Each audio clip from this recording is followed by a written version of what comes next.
Izinkan saya untuk mewakili teman-teman dalam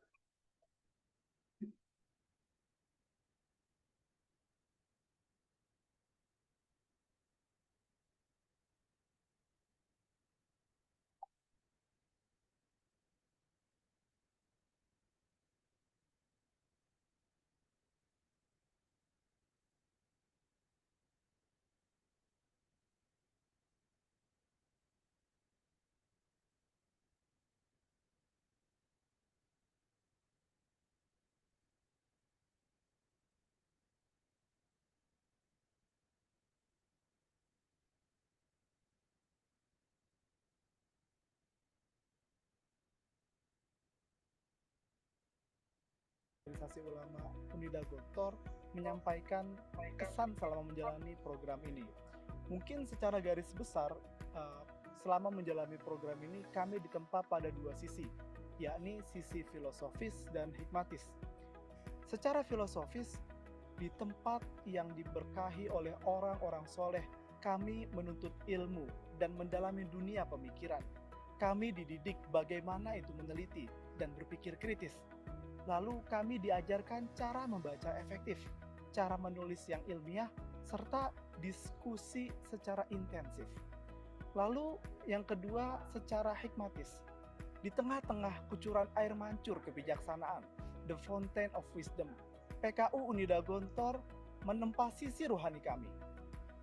Sisi kerohanian kami ditempa melalui berbagai agenda, mulai dari tadabur Jumat, seperti adanya kegiatan akidah, ulumul Quran dan ulumul hadis. Ada juga kami mendalami sisi jasmani, yakni dimulai dari senam pagi bersama dan berbagai cabang olahraga lainnya. Program kaderisasi ulama Universitas Darussalam Gontor adalah landasan pacu bagi kami untuk senantiasa melangkah ke depan dalam memecahkan problematika umat di bidang pemikiran Islam. Oleh karenanya, di sini kami belajar hidup, sekaligus berislam, beriman, berihsan, berilmu, dan beramal. Kami belajar akidah, syariah, dan akhlak. Assalamualaikum warahmatullahi wabarakatuh. Perkenalkan, nama saya Aida Hayani. Saya perwakilan PKU Putri Angkatan ke-15, utusan dari Program Doktor Pendidikan Agama Islam UIN Sunan Kalijaga Yogyakarta. Universitas Darussalam Gontor merupakan universitas yang bagus dalam membentuk para ulama kontemporer untuk menghadapi arus modernisasi masa kini. Dengan pelaksanaan program kaderisasi ulama di Universitas Darussalam Gontor, kami dapat mempersiapkan diri. Adapun bentuk-bentuk kegiatan yang kami lakukan yaitu perkuliahan, kajian tematik, kajian turos, serta tahsinul Quran, sehingga kami memiliki keterampilan untuk menyelesaikan tantangan pemikiran. Selain itu, program ini juga mampu membentuk golongan ilmuwan yang akan menjadi pembela dan perekat umat. Tentunya pembentukan ulama ini berasaskan kepada problema-problema yang terjadi di kalangan umat, baik permasalahan internal maupun eksternal. Saya sangat berkesan sekali bisa berada di PKU Unida Gontor karena saya menemukan sesuatu yang tidak saya temukan sebelumnya terkait tentang worldview Islam, sehingga saya bisa menyelesaikan berbagai problema-problema yang terjadi di kalangan akademisi, terutama di perguruan tinggi keagamaan Islam. Di sini pula disediakan berbagai fasilitas infrastruktur serta dosen dan mentor yang pakar di bidangnya. Terima kasih PKU. Maaf dan terus melebarkan sayap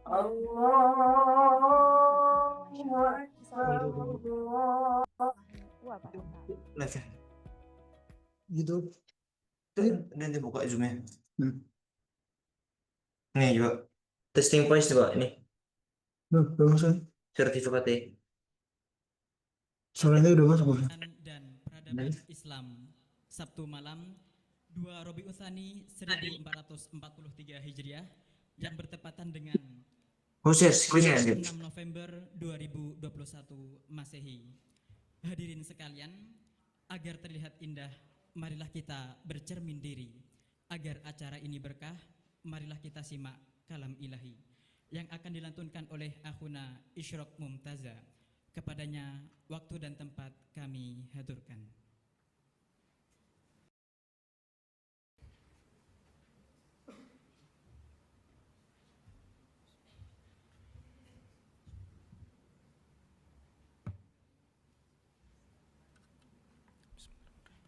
Assalamualaikum warahmatullahi wabarakatuh.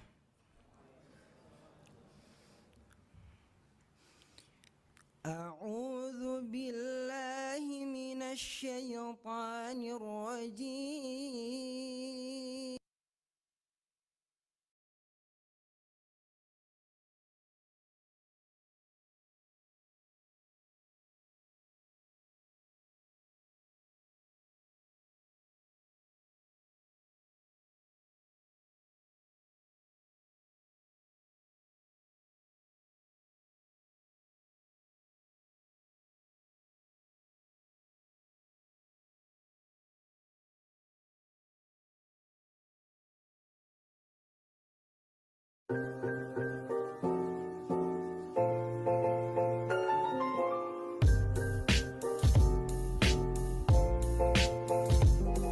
Bismillahirrahmanirrahim. Assalamualaikum warahmatullahi wabarakatuh. Sahabat-sahabat sekalian dimanapun berada, semoga semuanya dalam keadaan sehat walafiat, amin. Kembali lagi bersama saya Teddy Sumailan di Lesehan Oksidentalis Khairu Makoma. Diskusi seputar pemikiran dibahas secara singkat namun mapan dan matang. Sahabat sekalian, implementasi wasiat wajibah beda agama dalam hukum waris Islam di Indonesia menjadi problem ketika ditimbang dengan hukum waris dalam Islam. Terdapat hadis tentang larangan seorang muslim mewarisi kafir, dan demikian pula sebaliknya, yang bersifat final dan mutlak. Selain itu, pendapat 4 imam mazhab terkait kemutlakan makna dalam hadis itu sudah sangat jelas. Problem lainnya yakni makna wasiat wajibah di Indonesia masih sangat luas dan tidak ada pembatasan. Sehingga masih ada celah yang bisa ditafsirkan dan dimaknai lain oleh hakim untuk memberikan bagian tertentu kepada ahli waris yang berbeda agama. Oleh karena itu, sebetulnya apa yang melatar belakangi munculnya wasiat wajibah beda agama di Indonesia? Bersama saya sudah hadir seorang narasumber sekaligus sahabat saya, Paman Aco Wahab, ya, yang akan memberikan gambaran tentang tema kita pada saat ini. Assalamualaikum Paman Aco. Waalaikumsalam warahmatullahi wabarakatuh. Ya, gimana kabarnya? Wa bi khairin alhamdulillah, Iya, masyaallah. iya. Nah, nah. Paman Aco, sebagaimana tadi sudah saya sampaikan ya bahwa tema kita ini tentang wasiat wajibah. Paman Aco ini kan salah satu yang mendalami wasiat wajibah ya. Ya. Jadi sebetulnya wasiat itu kan kita banyak sering dengar ya. Gitu tuh wasiat tuh banyak sekali kita sering dengar. Tapi ini ada wasiat wajibah. Nah, apa sebetulnya bedanya antara wasiat wajibah dengan wasiat biasa? Ya. Bismillahirrahmanirrahim. Jadi memang ada perbedaan yang sangat signifikan antara wasiat biasa atau disebut dengan wasiat ikhtiariyah dengan wasiat wajibah. Nah, kalau wasiat itu sangat bergantung terhadap wasiat. Jadi ketika pewasiat itu tidak memberikan wasiat ketika dia masih hidup, maka tidak ada wasiat. Jadi ketika pewasiat itu sempat berwasiat, maka nanti ada wasiat di situ. Nah, bedanya dengan wasiat wajibah ini adalah merupakan tindakan hakim untuk memberikan wasiat yang bersifat wajib dan mengikat, yang diatur dalam undang-undang. Nah, kemudian wasiat ini merupakan tindakan ikhtiariyah. Jadi wasiat ini merupakan tindakan ikhtiariyah, tindakan pilihan, sedangkan wasiat wajibah itu adalah tindakan yang bersifat wajib dan mengikat. Nah, seperti itu kira-kira. Iya. Jadi bedanya itu ya. Bedanya itu. Jadi bedanya kalau misalnya wasiat itu adalah merupakan pilihan sifat atau sukarela, sedangkan kalau wasiat wajibah itu mengikat, wajib dan mengikat. Wajib dan mengikat. Ya. Oke, baik, jelas ya. Kemudian wasiat wajibah ini sebetulnya bagaimana implementasinya di Indonesia? Ya. Teman Mungkin saya akan menjelaskan dulu bagaimana secara historis ketentuan wasiat wajibah dalam undang-undang ya. Awalnya ketentuan wasiat wajibah ini itu ada di Mesir ya, tahun 1946 yang dituangkan dalam Qanun Al-Wasiyah nomor 71 pasal 76 sampai 79. Kemudian diadopsi oleh negara-negara muslim lainnya seperti Suriah, Maroko, Kuwait, dan yang lainnya.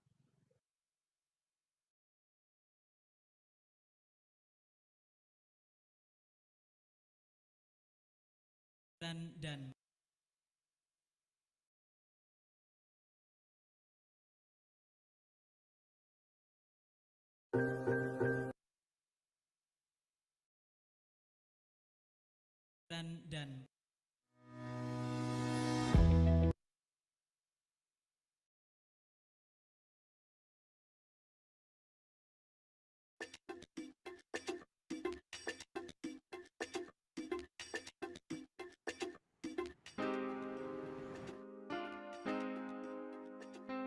Oke sahabat Gontor TV, kita akan berada di Solo selama 3 hari bersama PKU, Program Kaderisasi Ulama, yang akan diisi oleh workshop tentang pemikiran Islam. Oke, pada workshop hari pertama ini kita berada di Universitas 11 Maret. Oke, mari langsung saja kita ikuti workshop pada hari pertama ini.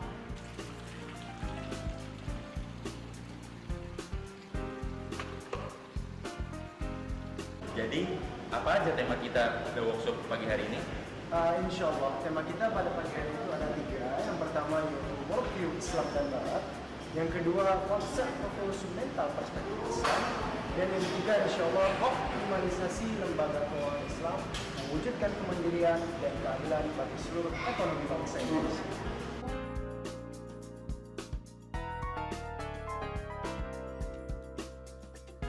Itu berangkat dari kajian tentang Islamisasi ilmu, sedangkan Islamic worldview.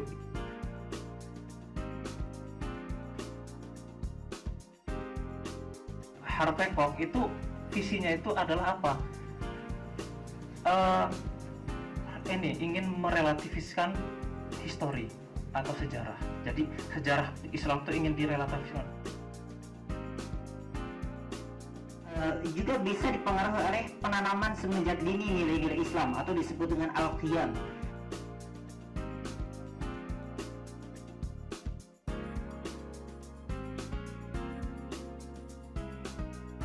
Untuk saya sendiri, karena memang saya berniat mengikuti roadshow ini di beberapa kota.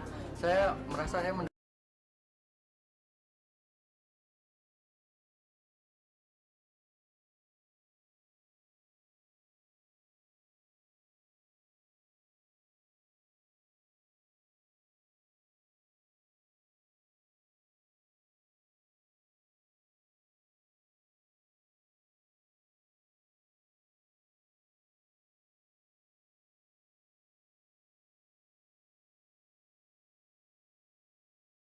merupakan alumni-alumni yang sangat istimewa karena mereka mampu mengintegrasikan antara ilmu dunia dan ilmu Islam. Dan saya sendiri memang memiliki niat dari semester awal untuk melanjutkan studi ke sana setelah lulus. Alhamdulillah, workshop kita pada pagi hari ini sudah selesai. Selanjutnya kita akan menuju asrama haji untuk beristirahat. Program kaderisasi ulama ini adalah kerjasama antara 3 lembaga besar. Yang pertama adalah Majelis Ulama Indonesia Pusat, kemudian dengan Universitas Darussalam Gontor, Yayasan Dana Sosial Al-Falah yang ada di Surabaya. Dan pada tahun ini sudah menginjak generasi yang ke-11 dari PKU.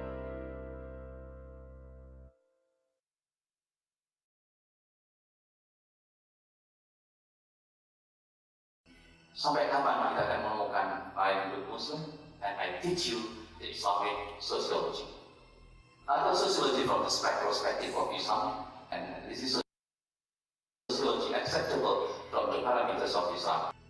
Reviewnya Islam kapan itu? Nahnu nafhamu al-wahya bil aql, walakin nahkumul aqla bil wahyi. Umat Islam menghadapi tantangan baik internal maupun eksternal. Di antara tantangan itu adalah kelesuan pemikiran yang implikasinya terhadap ekstremisme agama, kejumutan, dan akhirnya perpecahan di kalangan umat.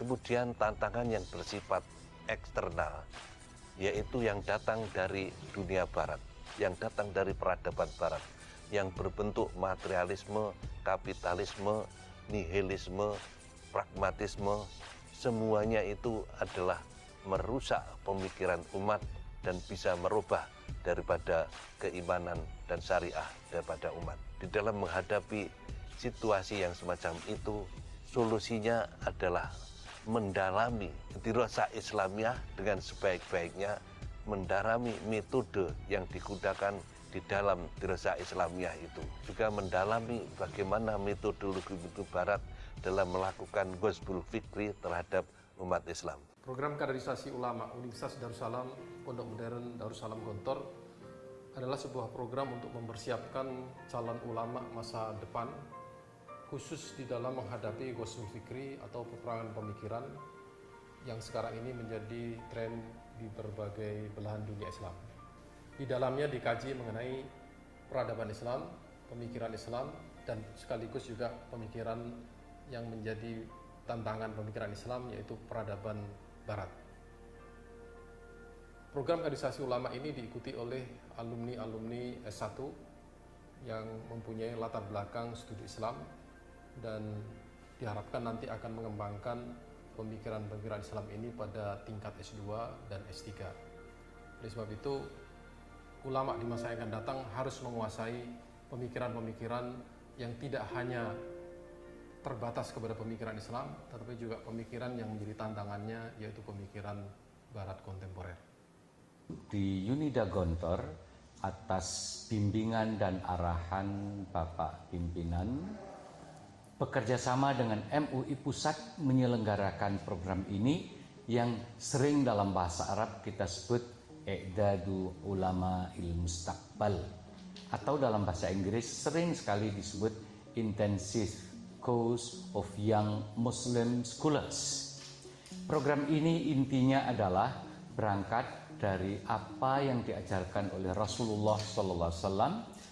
Ulama adalah para pewaris Nabi, satu. Yang kedua, apabila Dalam hadis yang lain, apabila Allah menghendaki untuk hilangnya, berkurangnya ilmu dari suatu masyarakat, maka Allah akan mengambil para ulama, dalam artian wafat dan ilmunya tidak berkembang lagi.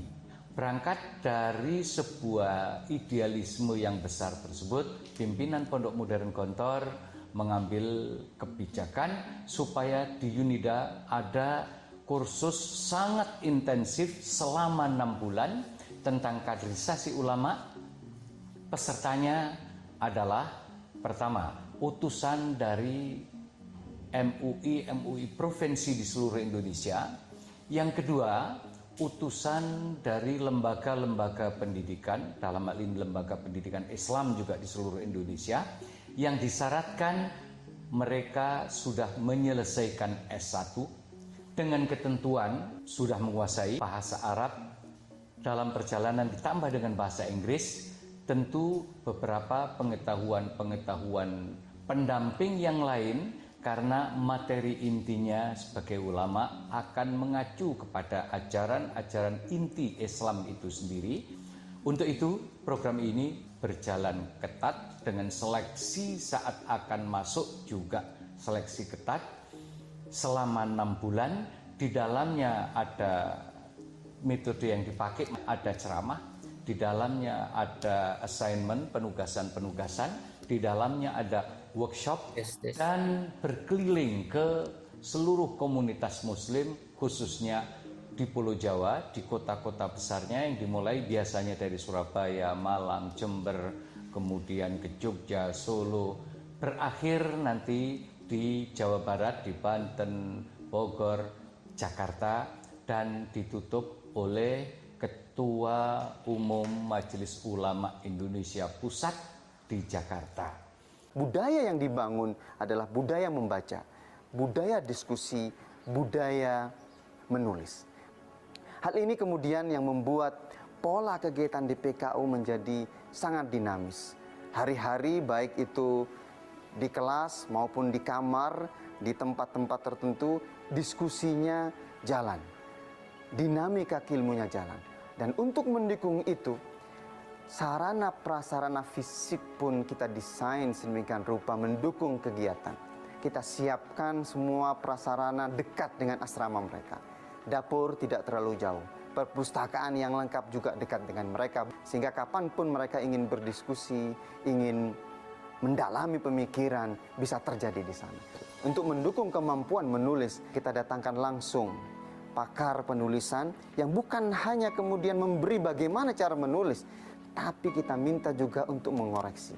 Mulai dari struktur kalimat, paragraf, bagaimana di situ topik senten harus ada, supporting ideas harus ada, sampai kemudian membuat essay, bagaimana footnoting, bagaimana mengambil ide dari tempat lain sehingga tidak terjadi plagiasi dan seterusnya dan seterusnya. Ini juga diajarkan dengan baik sehingga mereka kemudian kita beri penugasan harian terkait menulis. Mereka diminta untuk menulis harian, kemudian dikoreksi oleh pembimbing-pembimbing dalam bidang tulis menulis. Kegiatan-kegiatan program PKU didesain sedemikian rupa untuk mencetak, untuk menghasilkan ulama-ulama yang mampu menjawab tantangan kontemporer dengan ilmu-ilmu keislamannya melalui tulisan maupun lisan.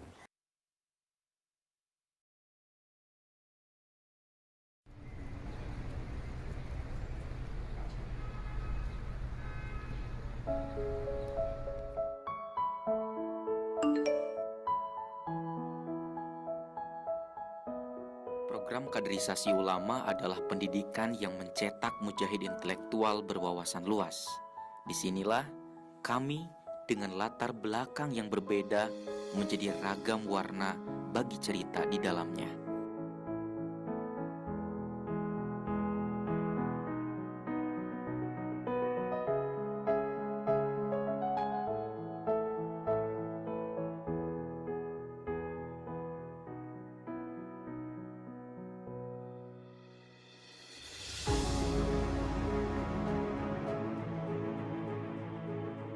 Namun, Muara yang sama menyatukan asa dan cita. Ketika paradigma mulai terbentuk, cara pandang berubah, dan semangat untuk melanjutkan perjuangan kian membara.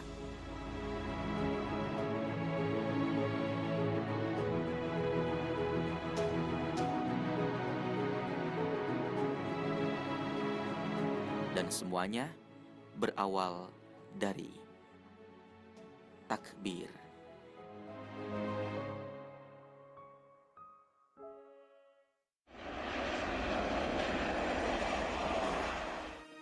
Langkah kami dimulai dari sini. Takbir, bak sebuah permulaan dalam perjalanan yang akan menentukan kemana langkah dituju.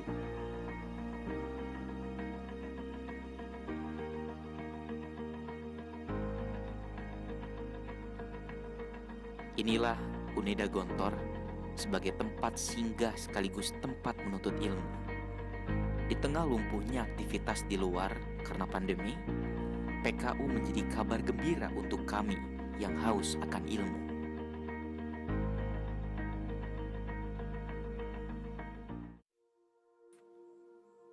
Darussalam Gontor telah mengajarkan bagaimana Islam sebagai nafas kehidupan.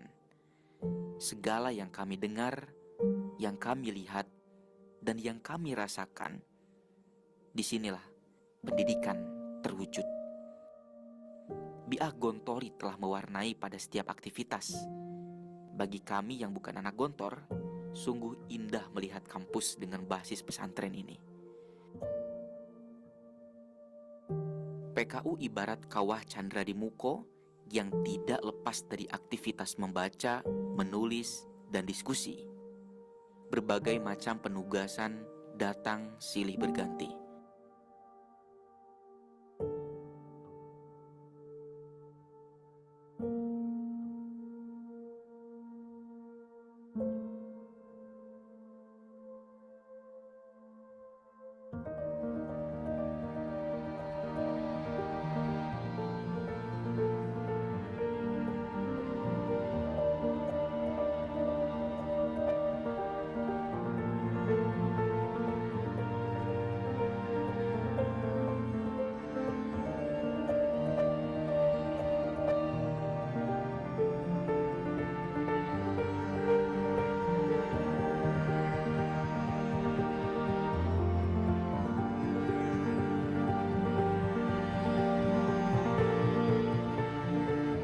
Kegiatan sehari-hari mengajarkan kita tentang makna persaudaraan dan kebersamaan.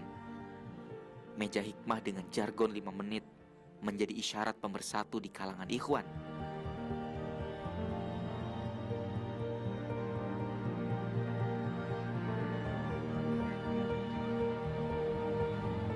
Menulis menjadi ibadah yang bersifat fardu ain bagi kami di sini. Kewajiban untuk mengumpulkan artikel mingguan selalu menghantui. Diskusi menjadi serangkaian aktivitas keilmuan. Keterbatasan yang kami miliki menjadikan mentor dan mentora selalu siap siaga menemani dalam menulis dan berdiskusi. Selain yang esensinya tempat kembali, mentor dan mentora mampu menguatkan kami dari rasa insecure dalam diri. Kami diberi kesempatan untuk bertemu dengan guru-guru yang luar biasa. Tidak hanya transfer ilmu yang kami dapatkan, namun juga transfer adab.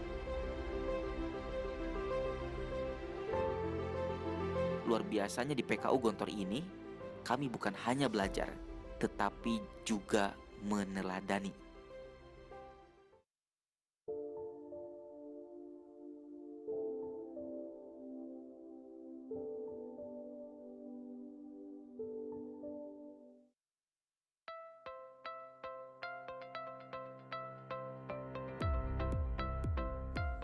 Perpisahan itu sederhana, tetapi kenangannya lah yang terkadang membawa luka. Meski ada banyak hal manis yang bisa terkenang, tetapi kebanyakan rindu ingin bertemu. Atas canda, tawa, kebersamaan, pertemuan dengan guru, semuanya bersatu dalam jalinan yang takkan bisa terulang.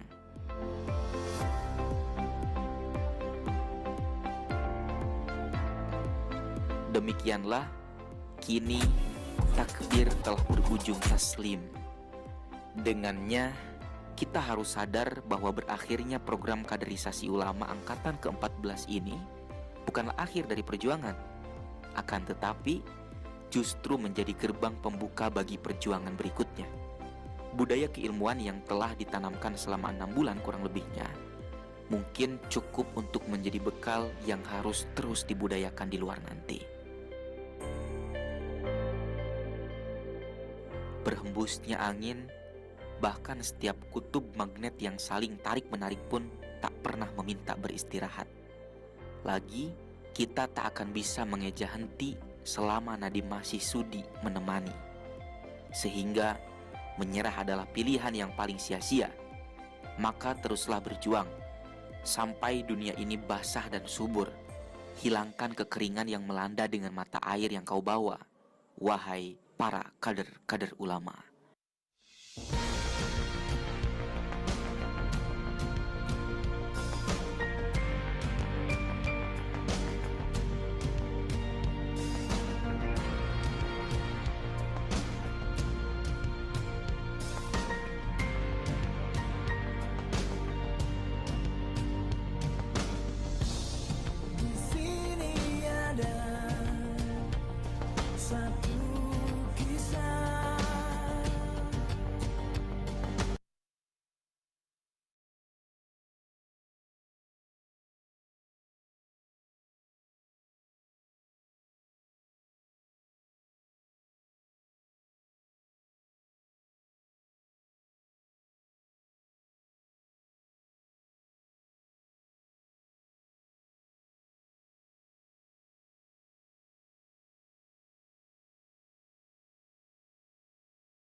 Bismillahirrahmanirrahim. Assalamualaikum warahmatullahi wabarakatuh. Waalaikumsalam warahmatullahi wabarakatuh. Alhamdulillahirabbil alamin. Segala puji bagi Allah atas kelimpahan rahmat serta hidayahnya sehingga kita semua dapat berkumpul pada acara bedah buku malam hari ini. Tak lupa salawat serta salam kami curahkan kepada junjungan kita Nabi Muhammad Sallallahu Alaihi Wasallam beserta seluruh umatnya hingga akhir zaman. Hadirin sekalian, izinkan kami selaku moderator yang bertugas pada malam hari ini menuntun acara bedah buku yang berjudul Kebahagiaan dalam Filsafat Stoa, Studi Kritis, yang mana acara bedah buku ini diselenggarakan dalam rangka rentetan perayaan 100 tahun Gontor.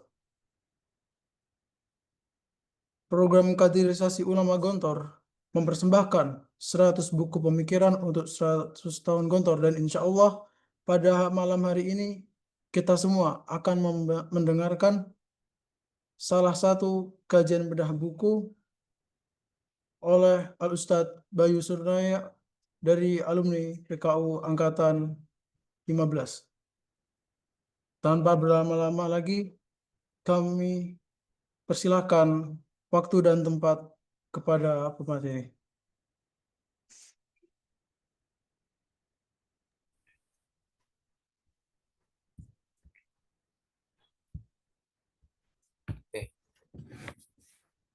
Bismillahirrahmanirrahim. Assalamualaikum warahmatullahi wabarakatuh. Waalaikumsalam warahmatullahi wabarakatuh. Alhamdulillahirabbil alamin wa bihi nasta'in ala umuri dunya waddin wassalatu wassalamu ala asyrafil anbiya'i wal mursalin sayyidina Muhammadin wa ala alihi wa ashabihi ajma'in, amma ba'du. Alhamdulillah, puji syukur mari kita senantiasa panjatkan kehadirat Allah Subhanahu wa taala, yang mana pada kesempatan kali ini alhamdulillah telah mengumpulkan kita, memberikan kita kesempatan iman, Islam, kesehatan, waktu luang, dan karenanya kita mampu ataupun digerakkan begitu untuk kemudian bersama-sama melakukan sebuah silaturahim yang insya Allah ke depan akan juga sambil kemudian membahas buku yang insya Allah menjadi suatu penunaian atas kewajiban kita terhadap menuntut ilmu, begitu ya. Salawat beserta salam tak lupa juga kita senantiasa curahkan kepada baginda alam Habibana wa Nabiyana Muhammad Sallallahu Alaihi Wasallam. Salawat beserta salam yang sama juga senantiasa kita curahkan pada keluarga beliau, pada para sahabat beliau, dan kepada seluruh umatnya yang kemudian berkomitmen untuk terus hidup di atas ajarannya. Amin. Oke, sebelumnya saya haturkan terima kasih kepada asatidz yang telah menginisiasi acara ini dan kemudian memberikan kami kesempatan begitu ya untuk memaparkan apa yang dulu kami tulis di sepanjang perjalanan kami sebagai santri program kaderisasi ulama angkatan 15. Ya. Betul tadi kata Ustadz di awal gitu ya, bahwa atau di video pengantarnya begitu, bahwa utamanya angkatan saya begitu, angkatan 15 itu bertepatan dengan, meskipun bukan awal-awal tapi masih di dalam masa COVID begitu ya. Jadi sebetulnya alhamdulillah juga gitu pada satu sisi, karena kondisi COVID tersebut membuat pembelajaran kita setiap hari, diskusi kita, pembacaan buku kita, penulisan makalah kita itu serasa menjadi intim begitu ya, serasa sangat khusyuk karena memang kegiatan kita terbatas gitu ya, untuk kemudian keluar berinteraksi dengan orang yang lebih banyak gitu ya. Nah, itu semua terbatas sehingga interaksi kita, kegiatan kita di ranah keilmuan itu alhamdulillah saya rasakan begitu khusyuk. Meskipun apa yang kita dapat ya tentu itu beda lagi ceritanya begitu ya. Nah, alhamdulillah jadi pada kesempatan kali ini izinkan kami kawan-kawan sekalian, para ustazah untuk menyampaikan salah satu makalah yang kami tulis yang berjudul Konsep ataupun Kebahagiaan dalam Filsafat Stoa Studi Kritis. Nah, namun sebelumnya saya mau share PPT-nya terlebih dahulu.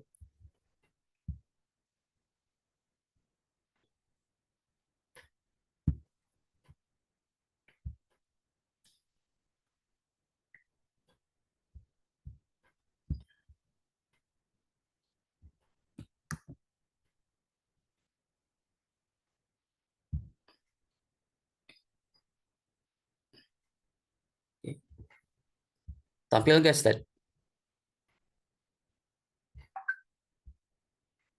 Nah, Ustaz, sudah keluar. Sudah keluar, siap. Oke, bismillahirrahmanirrahim. Judulnya Kebahagiaan dalam Filsafat Stoa, Studi Kritis. Nah, jadi bagi yang belum tahu begitu ya, pada teman-teman yang mungkin baru pertama kali mendengar program kaderisasi ulama Gontor begitu ya. Nah, jadi acara presentasi makalah itu sebelumnya adalah memang agenda wajib program kaderisasi ulama Gontor gitu ya di masa-masa akhirnya. Nah, adapun sekarang kita di dalam agenda yang berbeda gitu ya. Agenda dalam menyambut 100 tahun Gontor dan apa yang diinisiasi atau persembahan yang ingin diberikan oleh PKU, salah satunya adalah dengan merangkum makalah-makalah para asatidz dari PKU begitu ya Ustaz, untuk kemudian dijadikan satu buku. Kalau dalam puisi itu kita mengenal antologi begitu ya. Nah, ini juga mirip menjadi semacam buku antologi yang kemudian menghimpun beberapa judul Nah, dan salah satu judulnya adalah insya Allah yang akan kami bahas sekarang begitu ya, kebahagiaan dalam filsafat Stoa studi kritis. Nah, saya langsung saja pada pembahasan.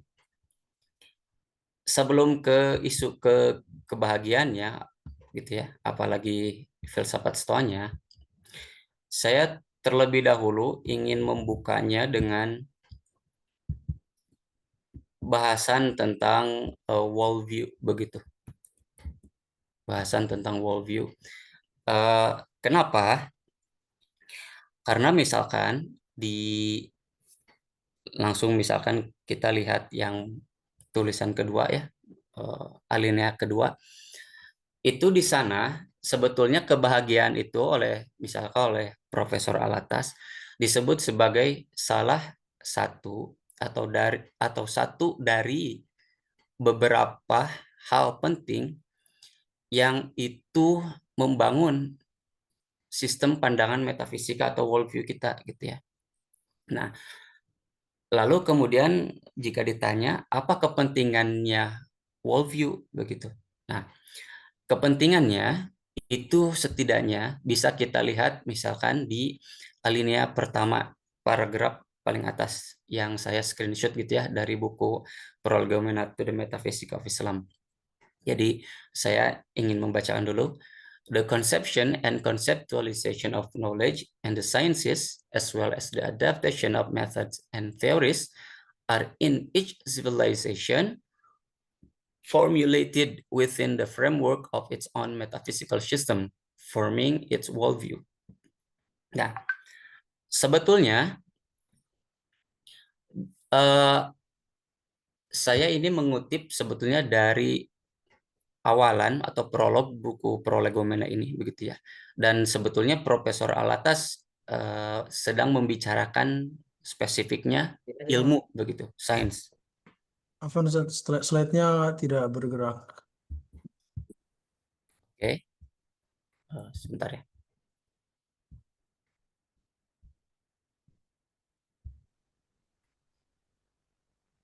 Yang judulnya worldview, Ustaz?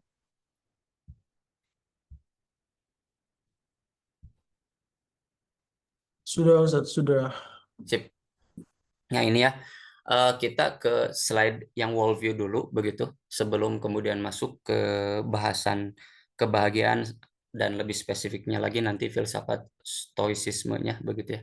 Nah, jadi stoicisme itu sebetulnya adalah sebuah subbahasan dari bahasan yang menjadi pokok utamanya, yakni kebahagiaan gitu.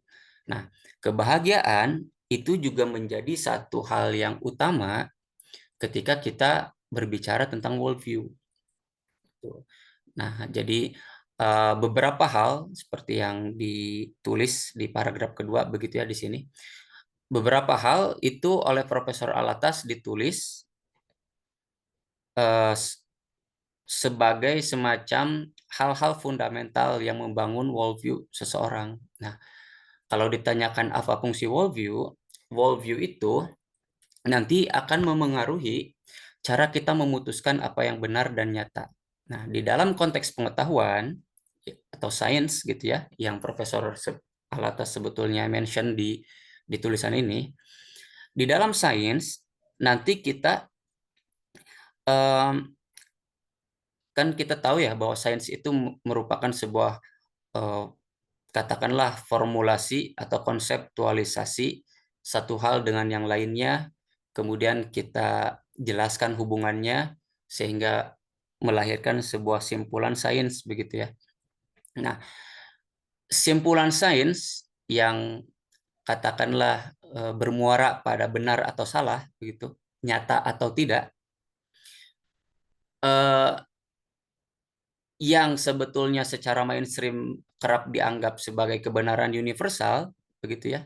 Jadi ketika orang berbicara tentang kebenaran sains, maka orang tuh seolah ragu untuk kemudian membantahnya kalau suatu kebenaran sudah dinyatakan sebagai kebenaran saintifik gitu ya. Nah, termasuk kita mungkin ya, kita juga merasa semacam gamang untuk menyoal sebuah putusan yang mana itu terasa janggal, tapi ketika itu disebutkan sebagai putusan sains, scientific, maka kita kerap kali juga merasa ragu untuk menolak itu atau meragukan itulah setidaknya gitu ya. Nah, padahal di sini kata Profesor Alatas, putusan sains itu tidak terlepas dari apa yang namanya worldview gitu ya. Worldview, setiap peradaban, artinya setiap orang juga, itu berbeda gitu ya. Jadi worldview itu ada macam-macamnya gitu. Dan macam-macam worldview nanti menyediakan semacam macam-macam kategori kebenarannya masing-masing, kategori tentang apa yang dianggap nyatanya masing-masing gitu ya. Apa yang dianggap benar dan palsu, apa yang dianggap nyata dan tidak, itu semua disediakan oleh satu pandangan metafisika yang kemudian dinamai sebagai worldview. Ya, nah nanti jangan heran ketika kemudian satu peradaban dengan peradaban lain itu mempunyai formulasi yang berbeda tentang apa yang dianggap sebagai benar, kebenaran gitu ya, dan apa yang dianggap sebagai kenyataan. Jadi misalkan ini kita ambil contoh dalam ilmu medis misalkan di Barat itu atau di sains modern itu ketika kita di sains modern itu kita tidak mengenal istilah namanya masuk angin gitu ya. Masuk angin itu gak ada penjelasan saintifiknya gitu ya. Maksudnya emang di tubuh kita ada angin gitu. Masuk lewat pori-pori dan sebagainya lalu kemudian menimbulkan sakit gitu ya. Istilah masuk angin itu kan istilah katakanlah datang dari timur gitu ya. Dan masyarakat kita terbiasa menyelesaikan penyakitnya dengan dikerok misalkan ya, dengan dipakai koin gitu ya, sehingga timbul tanda merah-merah. Nah, itu singkat kata, beberapa masyarakat kita telah membuktikan bahwa itu adalah metode yang benar untuk kemudian menyembuhkan penyakit masuk angin. Akan tetapi, oleh sains modern, tentu itu dikatakan sebagai metode yang tidak saintifik, alias cara yang tidak benar. Gitu. Di dalam kemudian menyembuhkan apa yang dimaksud dengan apa yang disebut dengan masuk angin. Gitu ya. Nah, itu jadi semacam contoh kecil saja bahwa setiap peradaban tuh ternyata punya metode sendiri, punya kemudian kriteria sendiri untuk menyebut kebenaran, apa yang benar, apa yang salah, apa yang nyata, dan apa yang tidak. Dan itu semua dibangun sebetulnya oleh worldview. Nah, worldview itu sendiri datang dari mana sih, gitu ya? Kalau misalkan kita bedah, kita lacak pada akarnya gitu ya. Kita ingin bertanya tentang dari mana sih worldview ini terbentuk di dalam diri setiap orang gitu ya. Nah, sebuah worldview itu terbentuk ketika kemudian kita berupaya memaknai hal-hal yang setidaknya oleh Profesor Alatas disebut di sini. Pertama, bagaimana kita memaknai Tuhan? Bagaimana kita memaknai revelation, wahyu gitu ya. Bagaimana kita memahami makhluk, alam, bagaimana kita memahami manusia, bagaimana kita memahami jiwa, gitu ya. Kan manusia bukan hanya soalan fisikalnya saja, begitu ya. Nah, terus bagaimana juga kita memahami pengetahuan, bagaimana kita memaknai agama, bagaimana kita memaknai kebebasan, nilai-nilai kebajikan, dan termasuk kebahagiaan, begitu ya. Nah, bagaimana kita memahami itu semua, itulah yang nantinya akan melahirkan worldview atau cara pandang metafisis kita gitu ya. Yang dari sana nantinya kita akan semacam punya framework bawaan yang itu akan kita pakai setiap saat ketika melihat semua fenomena di dalam realitas ini. Nah, pandangan terhadap kebahagiaan itu adalah satu hal yang signifikan membentuk bagaimana worldview itu ada di diri kita, gitu ya. Misalkan ya, ini kita ke contoh yang ringan lagi. Ketika kita mendefinisikan kebahagiaan, nantinya kita akan bisa menelurkan konsepsi tentang perubahan, tentang development, perkembangan gitu ya, dan tentang progres kemajuan. Ya. Misalkan kita seorang katakanlah pemangku kebijakan yang ingin menaikkan taraf perkembangan gitu ya masyarakat kita. Nah, salah satu indikator yang diukur adalah kebahagiaan misalkan. Kalau kebahagiaan kita definisikan sebagai atau seperti mana para filsuf materialis gitu ya, yang mengasosiasikan kebahagiaan dengan capaian materi, maka tentu nanti ketika kita memformulasikan sebuah goals untuk mengukur tingkat perkembangan masyarakat kita, yang salah satunya dengan kebahagiaan, tentu kita akan memasukkan indikator seperti pendapatan masyarakat berapa nih per kapitanya gitu ya, pendapatan per kapita sebuah negara, katakanlah kalau negara. Apakah masyarakat kita tuh punya akses terhadap properti misalkan? Apakah masyarakat kita itu punya akses terhadap pendidikan? Apakah masyarakat kita itu punya semacam fasilitas keamanan, fasilitas rekreasi, fasilitas hiburan, dan lain sebagainya.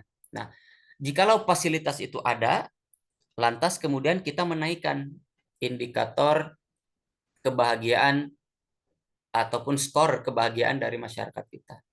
Nah, itu menjadi sangat bermasalah ketika misalkan ada nih orang yang beriman, orang Islam beriman, lantas tetapi dia kemudian miskin gitu ya. Lantas kita sebut masyarakat itu ya, sebagai masyarakat yang berkembang alias belum maju gitu ya. Karena tadi ukuran maju kita adalah pendapatan per kapita, kepemilikan properti gitu ya, akses pada fasilitas publik dan lain sebagainya. Maka indikator kebahagiaan, indikator kemudian perkembangan nantinya tidak sesuai dengan apa yang dipandang oleh Islam. Lantas di mana kemudian keimanan? Kenapa tidak dijadikan indikator untuk menyatakan kemajuan seseorang? Begitu kan? Nah, lanjut.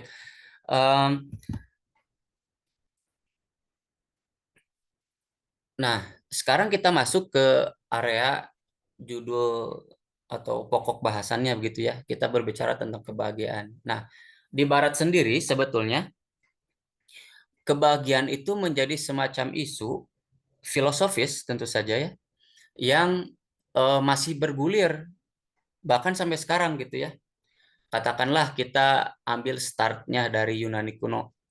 Nah, sejak Yunani kuno 500 sebelum Masehi misalkan ya, zaman Socrates, apa yang dimaksud dengan kebahagiaan itu belum tuntas dibicarakan bahkan sampai hari ini gitu ya. Nah, dari seluruh sejarah pencarian Barat terhadap kebahagiaan, misalkan Profesor Alatas sebetulnya merangkumnya menjadi 2 periode saja. Periode Ancient Greek gitu ya, Yunani kuno, dan periode modern, di mana 2 hal itu dibedakannya menjadi yang ancient itu ketika kebahagiaan itu amat erat dikaitkan dengan pemenuhan moral gitu ya. Jadi antara kebahagiaan dan moral itu menjadi satu kesatuan yang tidak bisa dilepaskan. Misalkan, gimana caranya bahagia? Oh, Anda harus berbuat baik pada orang lain. Atau misalkan, gimana cara bahagia? Aristoteles bikin semacam virtues tuh, bahwa kalau ingin bahagia, maka kita harus berani, gitu ya. Maka kita harus rendah hati. Maka kita harus semacam wisdom, bijak, dan lain sebagainya. Ada 4 hal gitu ya. Nah, di zaman Yunani kuno itu masih begitu. Kebahagiaan diidentikan dengan suatu moral yang mesti dipenuhi. Nah, adapun nanti di abad modern, katakanlah setelah selesainya dominasi gereja begitu ya, tahun 1500-an ke sini, 1600-an ke sini gitu ya. Nah, di abad itu kebahagiaan itu sudah dilepaskan dari patokan moral yang sebelumnya dijadikan timbangan yang tetap gitu ya, sehingga kebahagiaan mulai dipandang terpisah dari moral. Jadi mulai kemudian dipandang sebagai urusan psikologis, psikis semata, dan tidak ada hubungannya dengan hal-hal di luar psikologis manusia. Nah, sehingga kemudian orang tuh bisa bahagia meskipun tidak punya moral, itu konsekuensinya. Orang bisa bahagia meskipun tadi ya, kata Aristoteles, harus rendah hati. Nah, ini bisa, kita gak perlu rendah hati ke orang lain. Kita gak perlu jadi orang pemberani. Kita gak perlu jadi orang bijak. Kita tetap kok bisa bahagia. Nah, itu pandangan kebahagiaan setelah abad modern ke sini gitu ya. Nah, intinya begitu gitu. Ada 2 kutub mazhab yang hidup di peradaban barat. Pertama, yang memandang kebahagiaan itu sangat berkaitan dengan moral. Yang kedua, kebahagiaan yang tidak berkaitan dengan moral. Itu dari sejak abad modern sampai sekarang. Nah, terkait dengan filsafat stoicisme itu sendiri yang saya bahas di sini gitu ya. Nah, itu jadi kalau kita ke belakang dikit, awalnya kenapa saya membahas ini gitu ya. Karena ketika di tahun-tahun itu tuh, tahun yang nggak terlalu lama gitu ya, beberapa tahun ke belakang, itu memang sedang marak-maraknya perbincangan tentang filsafat stoak gitu ya, stoicism, yang salah satu buku pionir yang sering dibeli oleh masyarakat kita, misalkan ada Filosofi Teras, kemudian Sebuah Seni untuk Bersikap Bodoh Amat gitu ya. Nah, 2 buku ini tuh sebetulnya ya menceritakan tentang filsafat stoicisme gitu. Nah, jadi bagi yang belum tahu, saya kasih tahu sekarang gitu ya. Jadi Filosofi Teras ataupun tulisan si Mark Manson ini penulis luar gitu ya.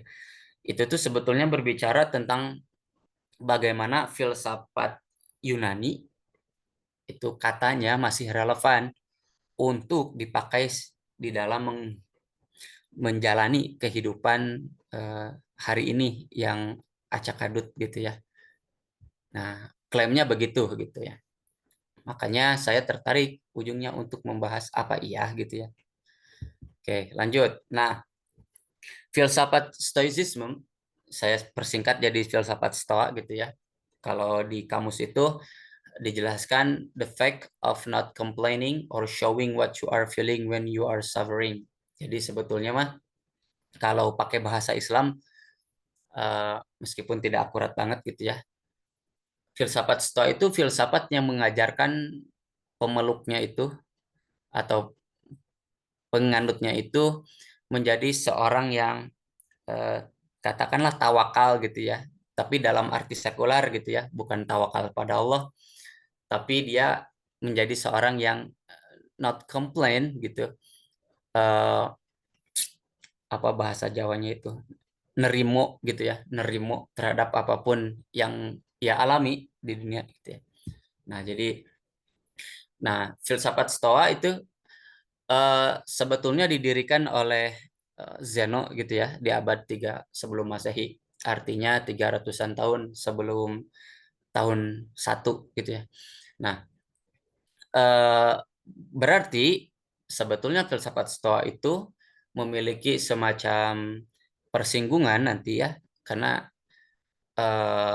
Socrates hidup lebih tua tentu ya dari Zeno. Pelajaran-pelajaran filsafat Socrates, Plato, Aristoteles, nah itu menjadi semacam bercampur aduk, saling meminjam konsep, saling di samping meminjam konsep, kemudian juga saling menyelisihi satu sama lain. Dan filsafat Stoa itu lahir dari katakanlah sintesa atau dinamika yang seperti itu gitu ya. Dan itu hal yang wajar sebetulnya. Ketika satu tradisi ilmu itu hidup di satu peradaban yang kemudian memiliki beragam tradisi gitu ya. Nah, jadi saling meminjam antar peradaban, apalagi ini dalam peradaban yang sama, itu hal yang lumrah. Sehingga nanti jangan kaget ketika di beberapa aspek ternyata kita menemukan persamaan prinsip antara filsafat Stoa dengan ajaran eudaimonia Aristoteles misalkan, atau Plato dan sebagainya begitu ya. Nah, sebetulnya filsafat Stoa itu lebih dari sekadar apa yang dibahas di filosofi teras Henry Manampiring gitu ya, ataupun Mark Manson-nya The Sable of Not Giving, itulah begitu ya. Jadi lingkup ajaran filsafat Stoa itu luas, sebagaimana ajaran filsafat Aristoteles, ajaran filsafat Plato, yang kemudian secara mainstream itu selalu berbicara tentang ontologi atau realitas gitu ya. Jadi sebagaimana filsuf mainstream era itu, mereka itu banyak bertanya tentang apa sih yang real di realitas kita itu. Karena ternyata ada yang tidak real yang kita alami. Misalkan mimpi, di alam mimpi itu tidak real. Karena ketika kita bangun, ya realitas mimpi itu tidak ada gitu ya. Kemudian, terus apa yang real gitu ya? Jika semuanya berubah, apa yang tetap gitu ya? Apa yang mengadakan yang hari ini ada? Apa prinsip pertama yang menyebabkan sebuah sebab-sebab yang lain? Sebab pertama apa gitu ya? Kalau kemudian yang kita lihat hari ini adalah akibat gitu. Nah, hal-hal yang kayak gitu, pertanyaan-pertanyaan tentang realitas itu sebetulnya ditanyakan juga oleh Zeno, oleh Laertius nanti ya, Chrysippus itu pelanjutnya gitu ya, dan lain sebagainya. Nah, terus filsafat Stoa juga sebetulnya berbicara tentang logika, termasuk di dalamnya retorika gitu ya, bahasa gitu ya. Nah, dan yang terakhir tentu berbicara tentang etika. Nah, di lingkup etika ini sebetulnya para penulis filsafat Stoa itu ataupun motivator gitu ya, yang memakai filsafat Stoa sebagai basis pijakannya, itu bermuara gitu ya pada dimensi etika dari filsafat Stoanya gitu ya. Sehingga kemudian banyak masyarakat awam yang ketika didengarkan filsafat Stoicism itu menyangkanya, oh itu mah filsafat etika gitu ya. Padahal Stoa juga berbicara tentang Tuhan, tentang kenyataan, meskipun Tuhan di dalam filsafat Stoa adalah Tuhan yang memiliki jisim gitu ya, memiliki bentuk. Kemudian Stoa juga berbicara tentang logos gitu ya, akal yang menjadi bagian dari misalkan sebab dari logika gitu ya, dan sebagainya. Nah, cuman yang paling terkenal etikanya ini yang banyak penulis kemudian utamanya motivator menulis secara khusus di buku-buku mereka. Nah, secara singkat saya mungkin juga akan langsung kepada merujuk pada bahasan etikanya begitu ya, karena memang yang sampai pada masyarakat adalah dimensi etika dari filsafat Stoanya aja gitu ya, tidak yang lain-lain. Nah, ada 3 misalkan ya prinsip ajaran Stoa yang hendak saya bahas, kemudian saya beri semacam argumen pembandingnya gitu ya. Nah, jadi sebetulnya motif saya membahas Stoa itu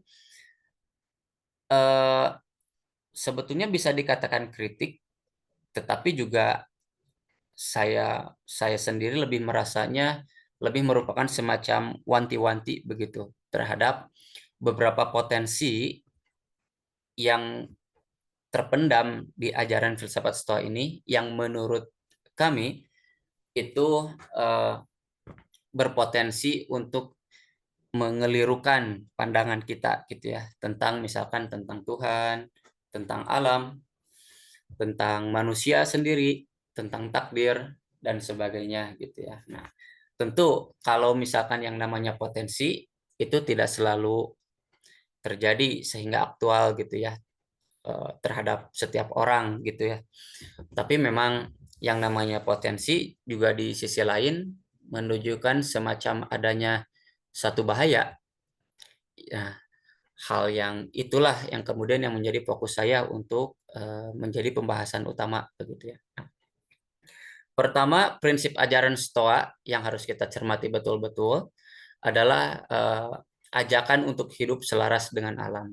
Nah, nanti jika teman-teman atau jika bukunya sudah terbit, teman-teman bisa membaca secara utuh barangkali ya, karena apa yang saya sampaikan rasanya sedikit begitu ya, karena keterbatasan waktu. Tapi intinya insya Allah lah teman-teman bisa dapat bukunya semua setelah PKU atau CIOS nanti menerbitkannya.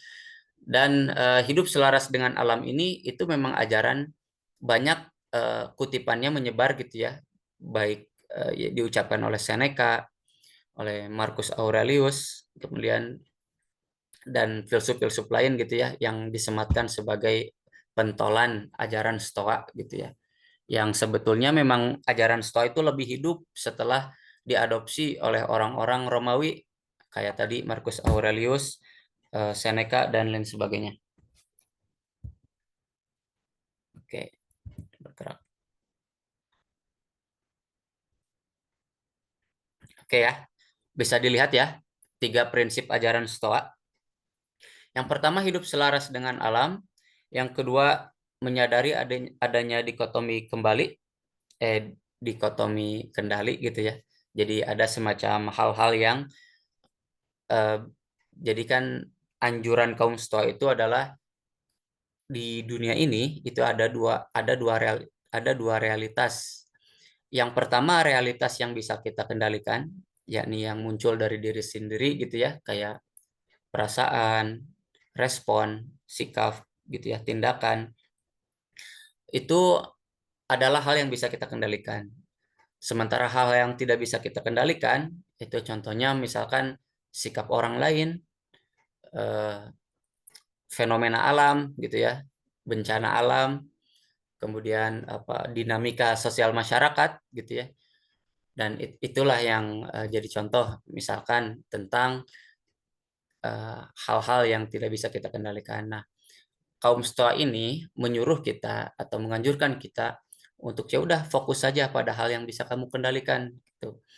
Dan jangan pedulikan apa yang tidak bisa dikendalikan, karena tepat ketika kita memperdulikan apa yang tidak bisa kendalikanlah sebetulnya kita tidak akan bahagia, katanya begitu.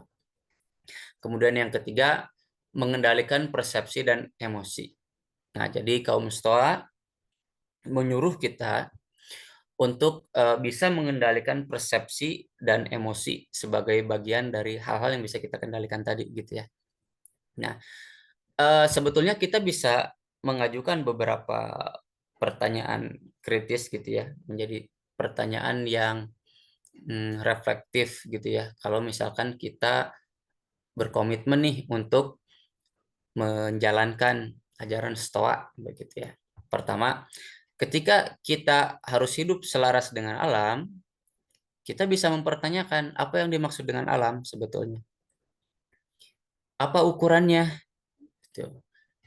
Apa yang dimaksud dengan alam misalkan ya, ketika kita memang harus hidup selaras dengan alam. Apa yang dimaksud dengan alam? Apakah manusia adalah bagian dari alam itu sendiri?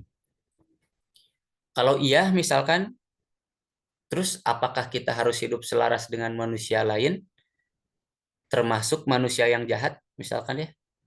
Apakah kita harus semacam mengiyakan kejahatan orang tersebut dengan alasan harus hidup selaras dengan dinamika yang terjadi pada alam gitu.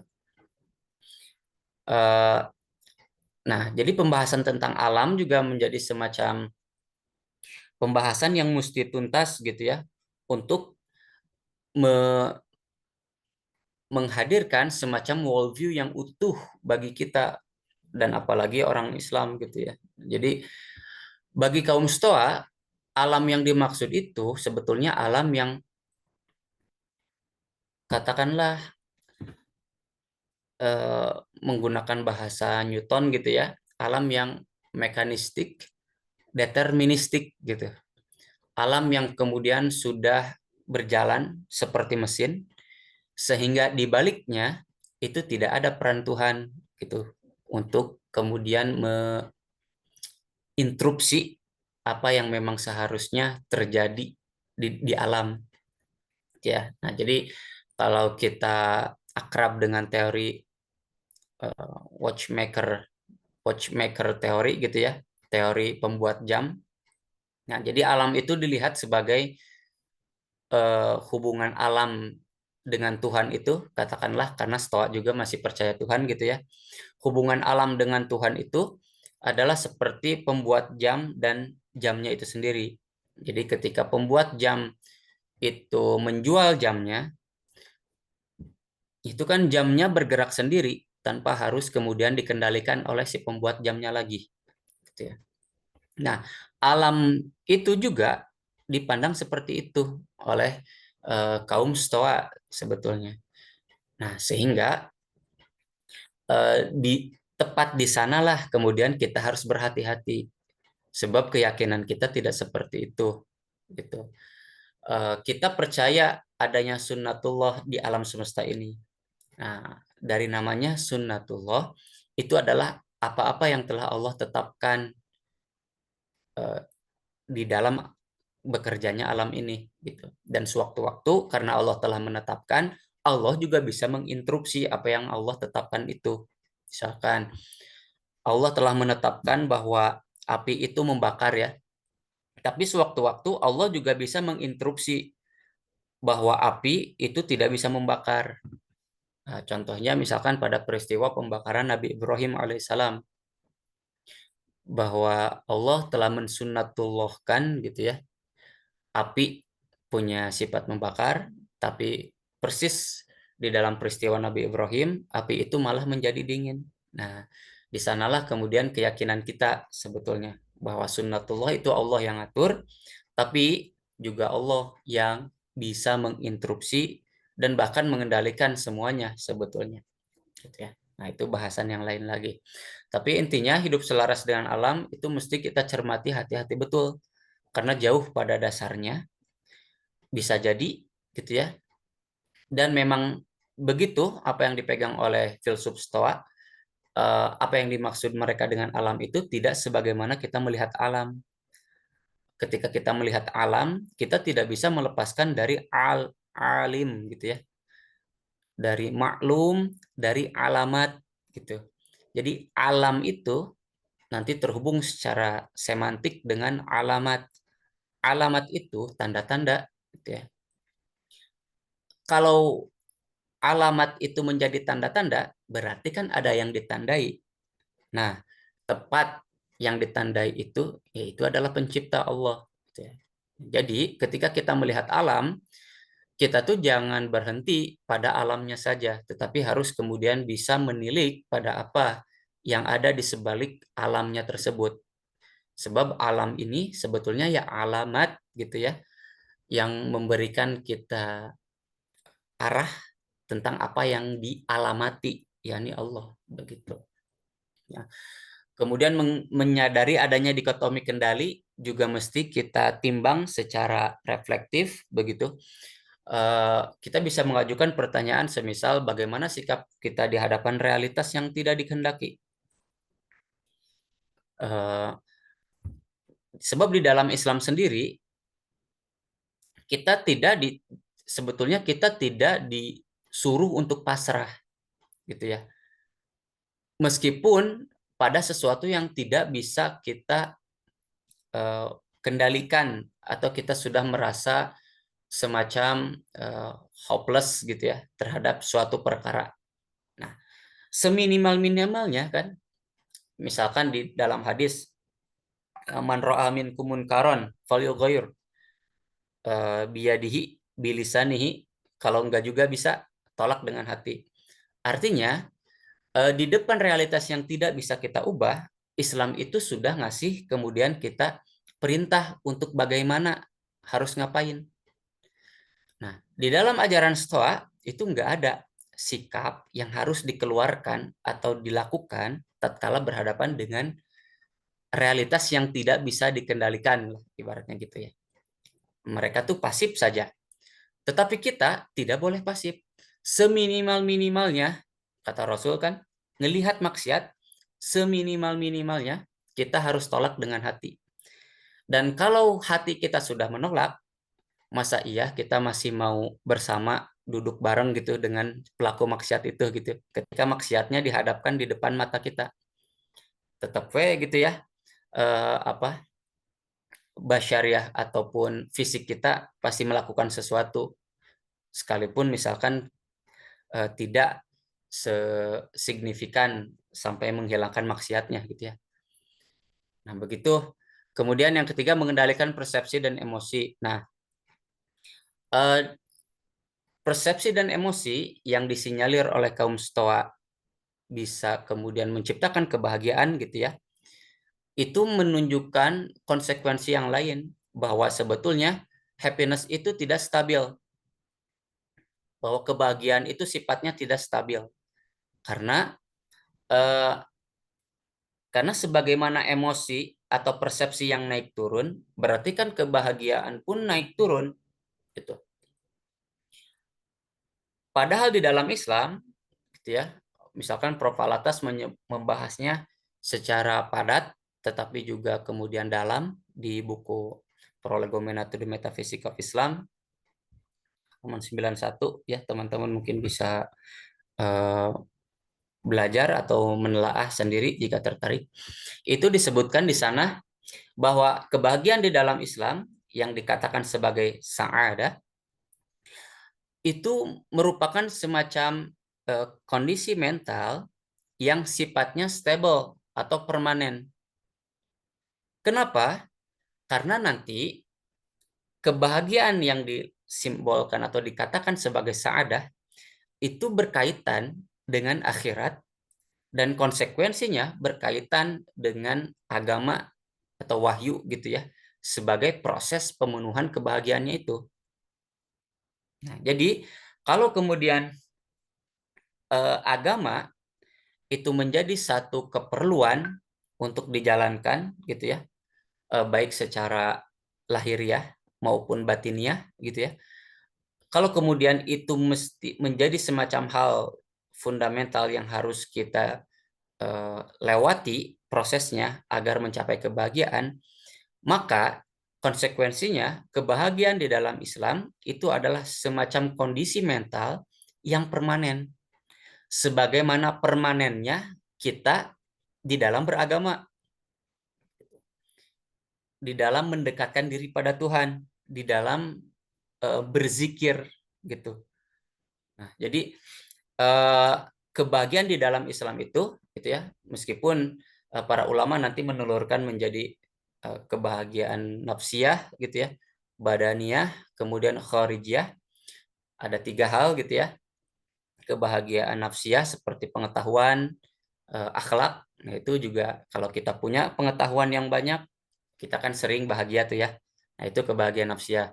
Kemudian kebahagiaan badaniyah, kita punya badan yang sehat, kita punya keamanan di rumah gitu ya. Nah, itu juga membuat kita bahagia. Ya. Kemudian kita juga punya kebahagiaan kharijiyah yang sifatnya eksternal. Misalkan kita punya harta, punya kendaraan. Nah, itu memang Profesor Alatas tidak menapik juga. Itu memang satu bagian dari kebahagiaan juga. Akan tetapi kebahagiaan yang disimbolkan oleh sa'adah itu tidak berhenti sampai sana. Sebab nanti bersambung sampai kebahagiaan di akhirat yang puncaknya itu nanti ru'yatullah, melihat Allah gitu ya. Nah, kurang lebih seperti itu gitu ya yang bisa saya rangkum dari apa yang telah ditulis lewat makalah ini. Sebagai penutup, saya ingin menekankan kembali begitu ya, bahwa kebahagiaan dalam Islam seperti dikatakan Profesor Alatas diwakili oleh term sa'adah, lawannya adalah syaqawah gitu ya, syaqawah. Sa'adah lawannya syaqawah itu adalah kondisi yang mencakup bukan saja keadaan manusia di dunia, melainkan juga di akhirat. Karena itu, dengan tanpa menolak kebahagiaan dunia yang boleh saja kita peroleh, dan bisa memang kita peroleh, Profesor Alatas juga menekankan bahwa upaya memperoleh kebahagiaan tersebut tidak mungkin dapat dilakukan secara sekuler dengan menafikan wahyu dalam bentuknya yang asli serta final yang mewujud sekarang sebagai agama Islam begitu. Ya, jadi karena kebahagiaan terhubung dengan final reality begitu ya, akhirat, maka pemenuhannya juga tidak bisa sekular, dilakukan secara sekular sebagaimana orang barat mengupayakannya gitu ya. Ya, karena tidak bisa secara sekuler, agama wahyu gitu ya, atau agama di sana menjadi semacam satu proses yang tidak bisa kita lewatkan begitu saja. Beragama itu ya berupaya untuk bahagia gitu. Tidak saja di dunia, tapi juga nanti di akhirat yang merupakan final reality begitu ya. Semua final destination semua manusia begitu. Barangkali begitu gitu ya. Saya akhiri presentasi saya yang cukup ringkas dan mudah-mudahan teman-teman juga tidak puas gitu ya, sehingga berupaya untuk mendapatkan bukunya nanti gitu ya. Oke, saya tutup dengan alhamdulillahirabbil alamin. Selanjutnya saya persilakan kepada moderator untuk memimpin agenda selanjutnya. Syukron teman-teman. Alhamdulillahirrahmanirrahim. Syukron Ustaz atas pemaparan materi antum. Mungkin acara selanjutnya yaitu sesi tanya jawab. Dan barang siapa yang ingin bertanya harap menyalakan kamera dan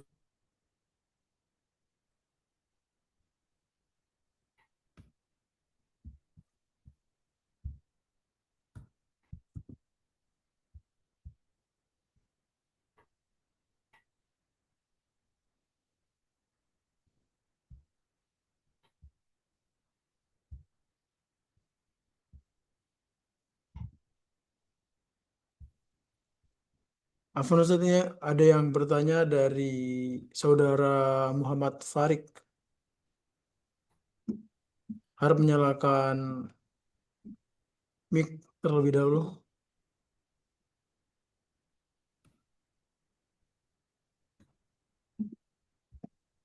Ahlan. Mohon maaf, Ustadz moderator, apakah boleh langsung saya tanyakan? Ya baik, silahkan bertanya langsung. Oke, bismillahirrahmanirrahim. Assalamualaikum Ustadz Bayu, izin Waalaikumsalam. bertanya. Ahlan. Pertanyaan saya mungkin agak sedikit melenceng tapi mungkin bisa masuk Ustaz. Karena seperti yang kita ketahui, kebahagiaan datangnya dari ketenangan. Seperti itu Ustaz. Sedangkan dari yang kita ketahui bersama dalam Quran sudah dijelaskan ala bizikrillahi tatmainnul qulub.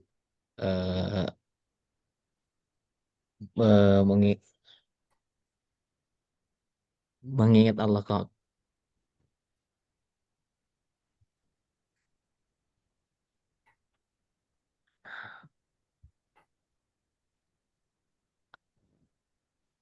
yang artinya kan berzikirlah maka hatimu akan tenang, mungkin tafsiran sederhananya seperti itu. Tapi mungkin pertanyaannya, kita yang sebagai seorang muslim dan mempercayai hal tersebut, bagaimana apabila rasa-rasanya kita telah mengingat eksistensi Tuhan tersebut, nikmat Tuhan tersebut dan lain sebagainya, tetapi kenapa ya belum ada mungkin ketenangan yang kita dapatkan? apakah itu gara-gara cara berzikir yang salah ataupun ada sedikit mungkin eh, keadaan diri kita yang harus diperbaiki dulu sebelum mulai yang namanya mengingat Tuhan tersebut, atau bagaimana Ustaz? Sekiranya mungkin hanya itu pertanyaan saya. Syukran.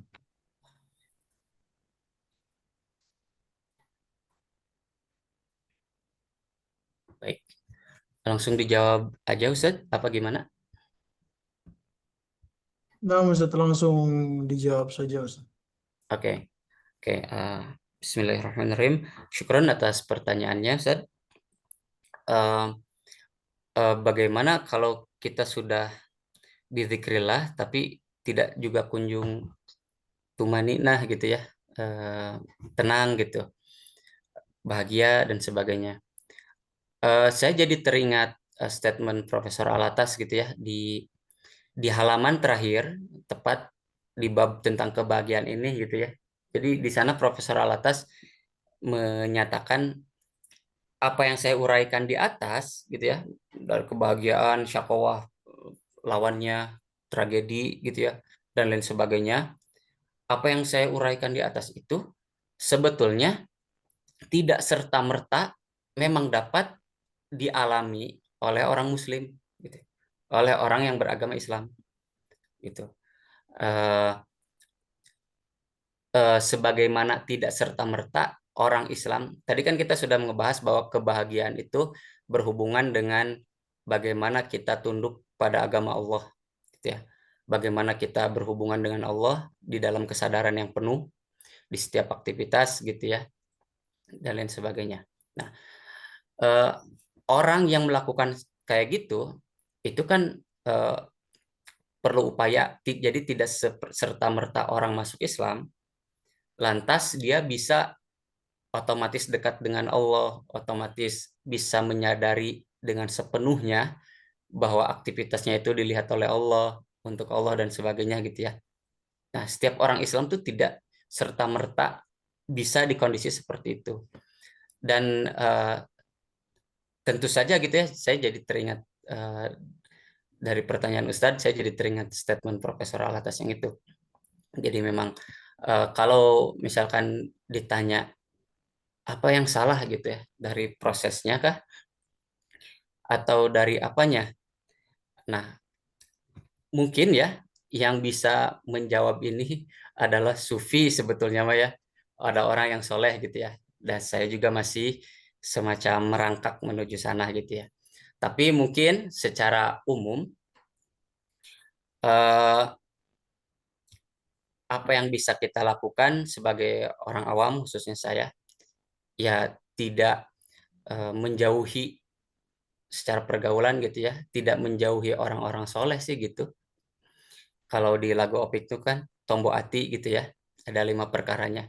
Menurut saya kelima-limanya itu adalah upaya untuk bisa bahagia.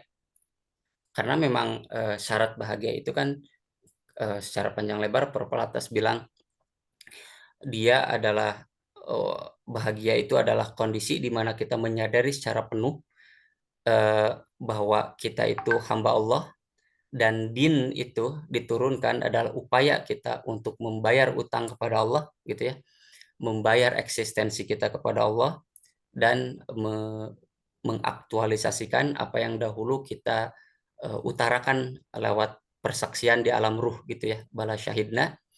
Nah, persaksiannya itu agar tidak kemudian hanya sebatas ucapan belaka, maka diri kita itu sejatinya ingin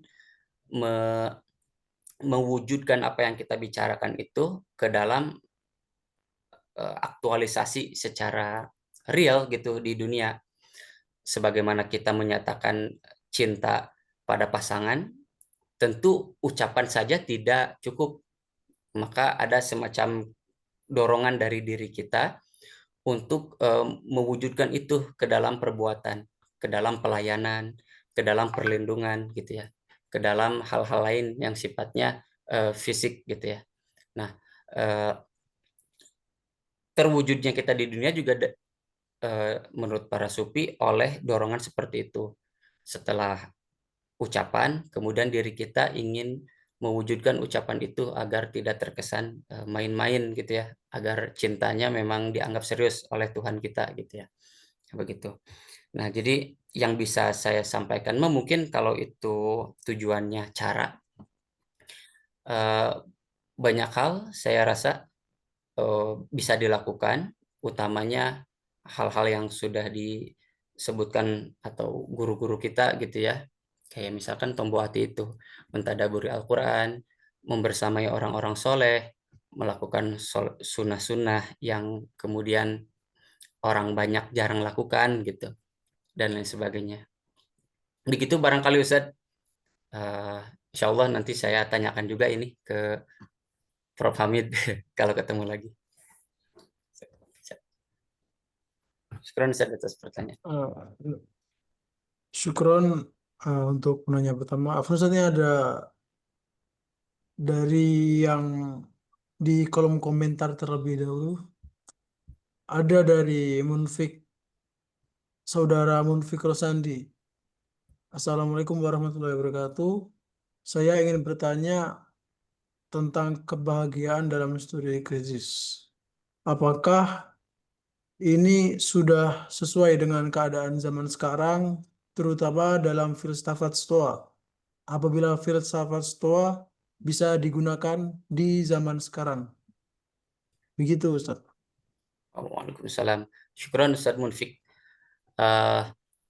Apakah ini sesuai dengan keadaan zaman sekarang, terutama dalam filsafat Stoa? Apa bisa filsafat Stoa digunakan di zaman sekarang? Jawabannya mungkin ya bisa, tetapi tidak sepenuhnya gitu. Jadi kan di dalam kriteria kebenaran Islam misalkan ya, kita kalau yakin itu betul 100%, kalau zon itu 50% gitu ya, waham sekian persen dan lain sebagainya gitu ya, menuju kebenaran yang fullnya gitu ya. Nah, filsafat Stoa juga menurut saya seperti itu. Bisa, tetapi tidak menyeluruh gitu. Jadi tingkatnya itu bukan yakin, tapi di bawahnya gitu ya. Itu pertama. Dan yang kedua, sebetulnya kita juga tidak terlalu bisa berpegang pada filsafat Stoa ya.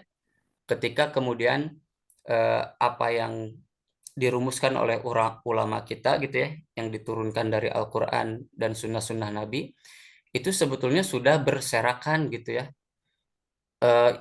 Kitab-kitab yang khusus membahas tentang kiat-kiat sholat khusyuk misalkan, kiat-kiat akhlak baik gitu ya, adab-adab gitu ya, itu kan sudah berjubel-jubel ya ulama kita nulis gitu ya, dan hal tersebut menurut saya ada di dimensi yang sama dengan apa yang hendak disampaikan oleh para filsuf Stoicism sebetulnya mah. Jadi mereka ada di dimensi etika gitu ya. Mereka berbicara tentang etik, berbicara tentang moral, dan etik moral itu kan bagian yang inherent ada di agama kita gitu ya. Nah, jadi alih-alih gitu ya menghabiskan energi untuk belajar filsafat Stoa yang problemnya tadi udah kami bahas tipis-tipis gitu ya di jalannya presentasi ini, alih-alih itu ya lebih baik kita habiskan energi untuk mendalami turos sendiri gitu, untuk mendalami kekayaan intelektual peradaban sendiri. Apalagi kita hidup di Indonesia begitu ya, ketika guru-guru memang juga berserakan. Jadi kita tidak hidup di negara yang minoritas Muslim, tapi mayoritas perguruan Islam banyak, pesantren banyak gitu ya. Jadi menurut saya gitu ya, tidak ada keurgenitasan untuk kemudian mengambil filsafat Stoa sebagai pegangan buat menghadapi situasi yang sekarang terjadi begitu ya. Begitu sih Ustadz Munfik, syukuran atas pertanyaannya. Kemudian yang kedua ya dari Ustadz Afif, apa kegunaan mendasar bagi orang Islam belajar filsafat Stoa? Bukankah Islam sudah kafah? Nah, itu dia ya, oke, setuju gitu ya sama Ustadz Afif. Cuman nanti ya, kalau kemudian pertanyaan retorikanya adalah bukankah Islam sudah kafah? Nanti kita konsekuensinya tuh harus bisa menurunkan narasi tandingan kalau kemudian peradaban Barat sudah berbicara tentang satu hal. Nah, narasi Islam yang bisa dibandingkannya apa gitu.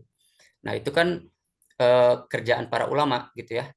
Kerjaan kita pembelajar juga begitu ya, untuk bisa menurunkan konsep-konsep gitu ya dari satu bangunan yang bernama Islam ini untuk kemudian jadi konsep-konsep yang sifatnya branch gitu ya, cabang-cabang. Jadi kalau Barat punya filsafat Stoa nih buat pegangan hidup agar tetap waras misalkan, ya kita harus juga bisa menurunkan dari Islam apa konsepnya gitu ya. Misalkan oleh term apa dia diwakili gitu. Dan saya rasa ulama pun begitu gitu ya. Ya maksudnya secara gambaran besar saja. Islam itu ya agama gitu ya. Islam itu sebetulnya tidak mengenal fikih kan, tidak mengenal tauhid dalam arti cabang ilmu gitu ya.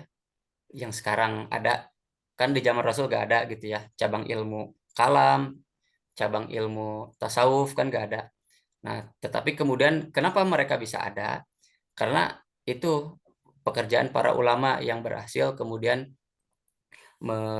memformulasikan bagian-bagian dari Islam yang itu diupayakan untuk berbicara spesifik tentang satu hal. Nah, kita juga harus bisa seperti itu, menurunkan Islam sebagai bangunan besar ke dalam formulasi-formulasi kecil yang menjorok pada satu tema tertentu gitu ya. Sehingga kita punya narasi tandingan apabila dihadapkan pada tantangan yang datang dari peradaban lain gitu. Kemudian dari Ustadz Wajad, saya izin membacakan juga. Bismillah. Stoa telah menjadi gaya hidup bagi generasi sekarang. Fokus kepada apa yang ada di kendali kita, di luar itu tidak perlu dipikirkan. Bahkan ada Ustadz yang menggunakan kerangka Stoa dan dikonekkan dengan nilai-nilai Islam. Kira-kira apa yang ditawarkan kita, konsep apa yang ditawarkan untuk alternatif dari Stoa tersebut? Gitu ya. Oke, karena tadi gitu ya, Stoa itu sebetulnya lingkup ajaran filsafat yang luas. Dia membahas ontologi juga, epistemologi, etika juga ya. Tapi yang kemudian saya ambil dari pertanyaan nomor 1 ini, tentang fokus pada apa yang bisa kita kendalikan begitu ya. Dan di luar itu tidak perlu dipikirkan. Apakah Islam punya narasi serupa begitu yang ditawarkan agar tidak serta-merta mengambil Stoa? Seperti yang saya bilang sebelumnya begitu ya, bahwa ketika kita mengkaji satu pemikiran yang berasal dari Barat, semangat kita tuh sebetulnya bukan semangat menolak. Itu yang harus kita ingat-ingat selalu gitu ya. Jadi semangat kita itu bukan semangat menolak, akan tetapi semangat belajar gitu ya. Semangat menelisik mana yang cocok lalu kita ambil dan mana yang tidak cocok lalu kita buang. Kalau Prof. Hamid itu sering bilang adapsi gitu ya. Jadi kita tidak mengadopsi sebetulnya, tapi mengadapsi. Adapsi itu apa? Ya mudah-mudahan saya tidak salah menyebutnya gitu ya. Adapsi itu apa? Adalah kita mempelajari satu hal yang datang dari peradaban lain dengan melakukan filterisasi. Jikalau itu oke nih dengan prinsip-prinsip Islam, ya jangan kita buang gitu ya. Sebab nanti kita capek lagi, harus mulai dari nol gitu. Misalkan perbankan gitu ya, ada itu kan produk baru perbankan. Kenyataannya setiap negeri Muslim itu menerapkan perbankan gitu ya, perbangan gitu, perbangan. Sementara di zaman peradaban Islam kan yang ada Baitul Mal bukan bank. Lantas apakah solusinya kita membuang bank lalu menghidupkan Baitul Mal gitu? Kan nggak seperti itu. Tetap bank yang lahir dari rahim peradaban Barat itu kita terima begitu ya. Akan tetapi nanti proses-proses mekanismenya yang di dalam bank itu, yaitu yang kita kemudian adjust menjadi selaras dengan nilai-nilai atau prinsip-prinsip Islam gitu ya. Termasuk kemudian saya kira itu berlaku untuk menghadapi filsafat Stoa gitu ya. Jadi kalau filsafat Stoa misalkan nyuruh kita untuk tidak fokus pada apa yang tidak bisa kita kendalikan, oke, kita setuju sebetulnya mah. Cuman ada plusnya yang harus diisi. Apa? Oke, ketika kita tidak bisa ketika kita tidak usah merisaukan apa yang tidak bisa kita kendalikan, maka solusinya ya jangan diam. Kalau Stoa kan gitu. Stoa itu tidak punya alternatif untuk menghadapi apa yang tidak kita bisa kendalikan.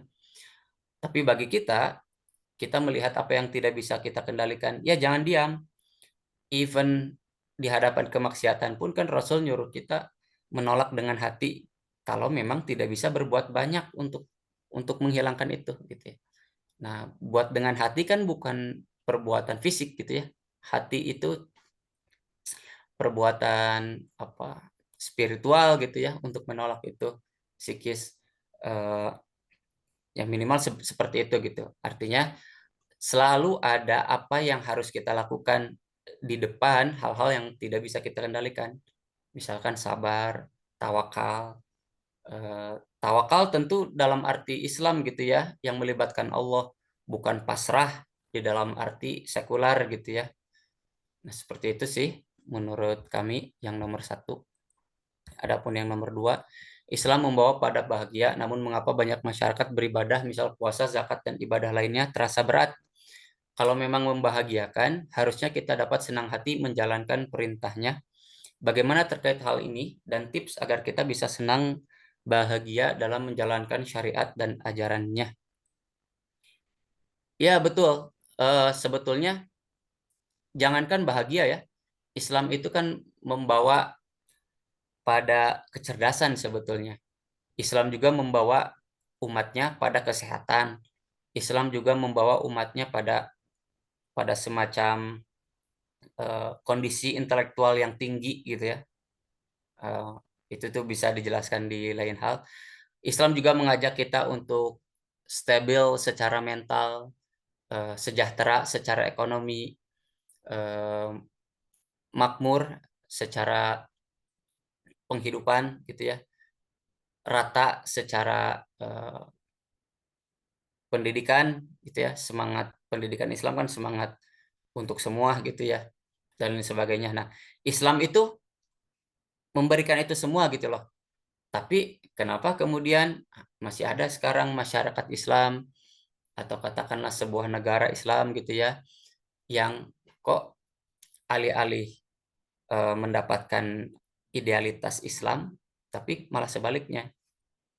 Misalkan di Al-Quran itu kan Allah bilang, kuntum khaira ummatin ukhrijat linnas gitu ya. Kamu adalah umat yang terbaik yang diturunkan di tengah manusia, di tengah-tengah manusia. Nah, kalau kita lihat realitasnya kan ternyata tidak gitu ya. Ternyata belum. Nah, jadi ada dua kemungkinan. Allah yang salah gitu ya, karena telah menyebut kita umat terbaik tapi nyatanya tidak. Atau kita yang salah karena mungkin perbuatan kita yang menyebabkan kita tidak sesuai dengan Allah, apa yang Allah bilang. Tentu opsi pertama mustahil gitu ya. Allah salah itu mustahil. Maka yang pasti tepat jawabannya adalah opsi kedua, bahwa kita yang salah nih, yang hidupnya tidak Islam meskipun Muslim gitu ya. Kita tidak Islam meskipun Muslim, yang itulah menyebabkan kita jauh dari idealitas Islam. Islam menyebabkan penganutnya sehat, tapi kita sakit-sakitan, berarti yang salahnya kita. Islam memberikan konsekuensi pada kesejahteraan, tapi kok kita masih susah dalam penyejahteraan. Nah, berarti kebijakan yang dilakukan pemimpinnya kan bukan Islam. Nah, hal yang gitu loh yang menurut saya bisa kita lihat tatkala mencoba menanyakan filsafat Stoa itu cocok atau enggak misalkan ya. Oke, tadi yang masih yang kedua ya. Nah, Afwan Ustaz, ada yang bertanya dari saudara Ali Anhar Syaibul Huda, dipersilahkan. Oh, boleh. Taib, syukran jidan pada moderator yang telah memberikan kesempatannya pada saya. Mohon izin untuk bertanya pada Ustadz Bayu Sundarya yang kebetulan beliau adalah senior saya zaman S1 kuliah di UP. Dan senang rasanya bisa bertemu kembali sudah sekian tahun lamanya gitu ya. Yang saya ingat bisa bertemu di forum ini gitu ya.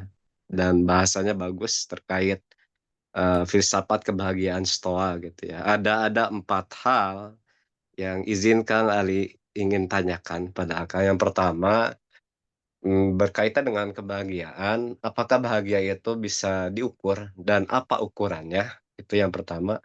Kemudian yang kedua, tadi juga di pemaparan di awal sempat menyinggung, menjelaskan, memaparkan mengenai worldview gitu ya. Yang Ali ingin tanyakan, apa perbedaan antara worldview dengan paradigma? Itu yang kedua. Kemudian yang ketiga, worldview, kebahagiaan. Yang ketiganya, ya ini langsung aja lah yang ketiganya. Agak sedikit lupa, tapi saya izin langsung aja. Ketika akan menyusun penulisan ini, terkait bahasan ini, kendala apa yang Kang alami gitu ya, ketika menguraikannya begitu. Kemudian tawaran apa sih sebenarnya ingin Akang ajukan gitu ya, yang itu sekiranya mungkin beda dari pandangan-pandangan yang lain. Demikian, terima kasih. Oke, syukron Ustadz Ali ya telah bertanya. Oke, yang pertama saya menulis di sini tentang ukuran kebahagiaan dulu gitu ya. Ukuran kebahagiaan memang kalau yang dimaksud adalah poin-poin indikator gitu ya, sebagaimana indeks World Happiness PBB gitu ya. Nah itu sebetulnya bisa banyak gitu ya. Kenapa banyak? Karena nanti kita akan memasukkan hal-hal yang selain sifatnya material, fisikal, tapi juga ruhani dan spiritual yang itu tidak ada tuh di indikator kebahagiaan PBB. Misalkan ketahanan keluarga itu akan jadi itu indikator kebahagiaan. Kalau misalkan saya pemangku kebijakan gitu ya, saya akan bikin indikator kebahagiaan itu ketahanan keluarga, misalkan apalagi keimanan gitu ya, seringnya orang sholat berjamaah di masjid gitu ya,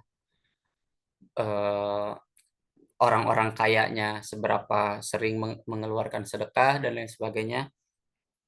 Nah itu sebetulnya bisa di breakdown banyak kalau menurut saya.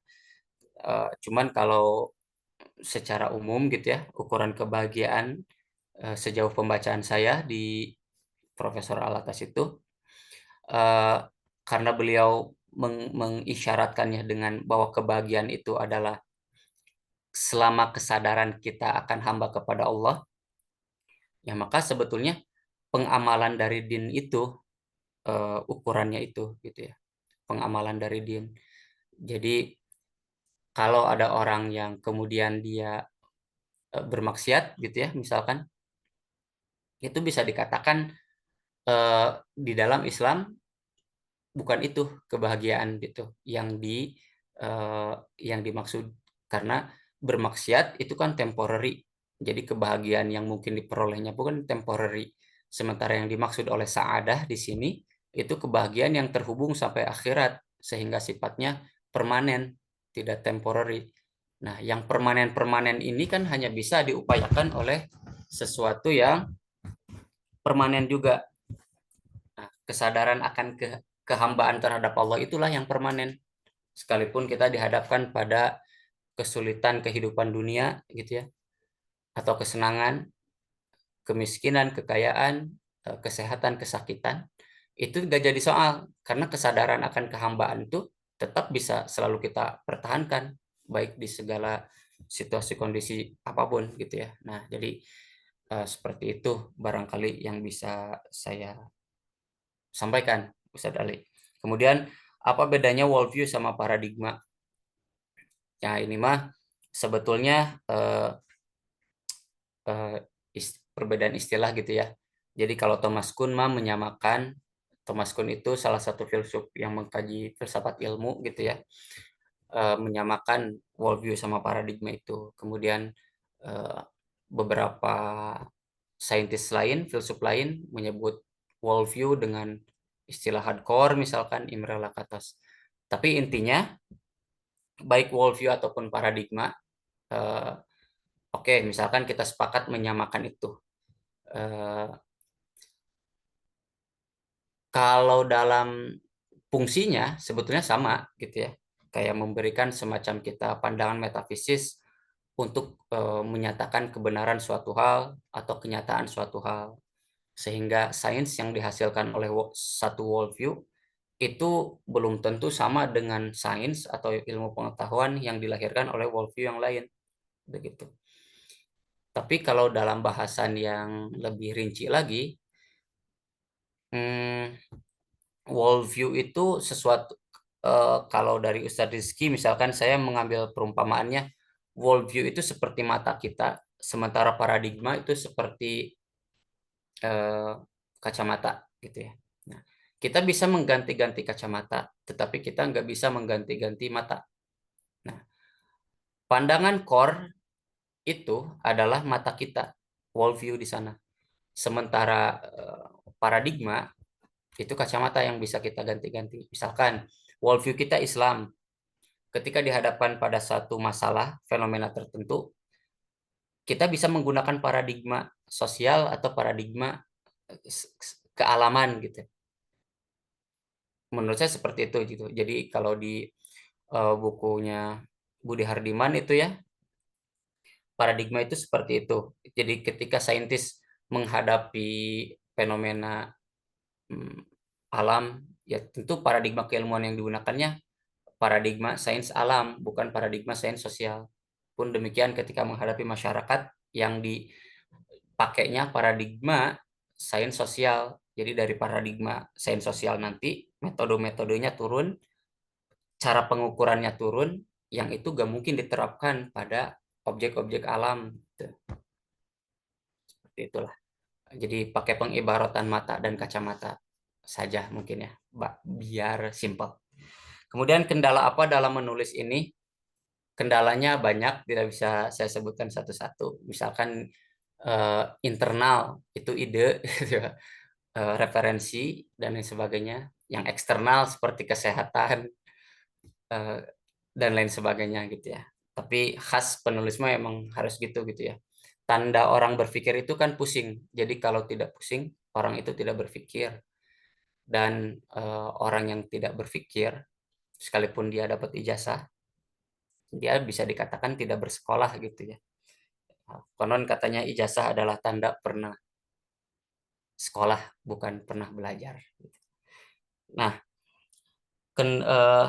kemudian tujuan apa yang hendak saya capai gitu ya dengan menulis judul ini? Tadi sebetulnya sudah saya bahas tipis-tipis. Ini untuk memberikan narasi pembanding begitu sebetulnya, dan untuk mengemukakan potensi katakanlah bahaya gitu dalam tanda kutip, potensi yang secara laten ada di dalam filsafat stoicism ini. Ya, karena namanya potensi berarti kan dia belum aktual gitu ya, belum muncul. Nah, sebelum muncul saya ingin melacak itu lebih dulu dengan menulis ini dan mengemukakannya kepada khalayak gitu. Jadi itu sih yang hendak saya tuju. Nah, begitu Ustaz Ali. Syukran ya atas pertanyaannya. Oke. Baik, syukran Ustaz.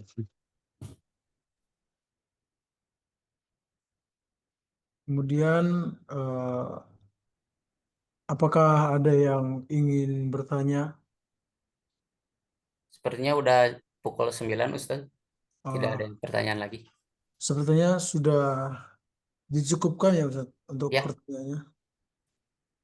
Baik, alhamdulillah telah banyak dari Ustaz Bayu Sunaria materi yang bermanfaat terkait kebahagiaan dalam sudut pandang STOA, studi krisis, yang mana telah dibedah pada malam hari ini, dan insya Allah apa yang disampaikan beliau bisa menambah ilmu, wawasan, dan motivasi kita dalam memperdalam pemahaman terhadap ajaran Islam dan menumbuhkan semangat membaca dan menulis karya-karya yang bermanfaat.